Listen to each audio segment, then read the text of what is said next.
ආයිබෝන් මගේ රත්තරන් යාළුවනේ හැමෝටම සුබ දවසක් වේවා. මම දැන් ඔයාලට කියන්න හදන්නේ මේ තියෙන රුබික් කියුබ් එක. මේක ඔයාලා හැමෝම දැකලා තියෙනවා, දන්නවා. මේක ස්ලෝව් කරන විදිහ, සෝල්ව් කරන විදිහ, නැත්නම් ප්‍රහේලිකාව විසඳන විදිහත් ඔයාලා දන්නවා.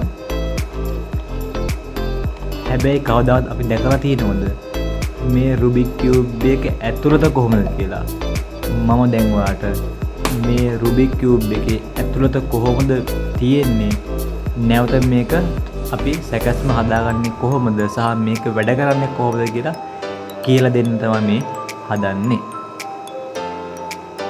රයිට්. ඉස්සෙල්ලා මේක අපි ගලවගමු. මම මේක කඩා ගන්නවා. බලන්න. අර පේනවා ඇති මේ බලන්න.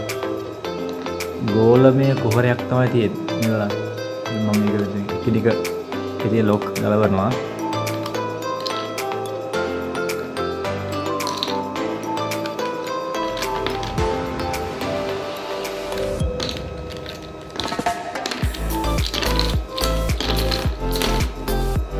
දැක්කා.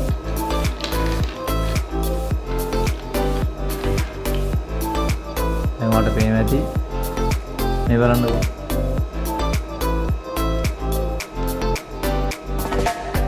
මේ කොටස් 4 2යි 4යි 6ක් තමයි ඉතුරු වෙන්නේ. මේ බලන්න මම මේක දෙක අල්ලගෙන එහෙම තරකවන්න පුළුවන්.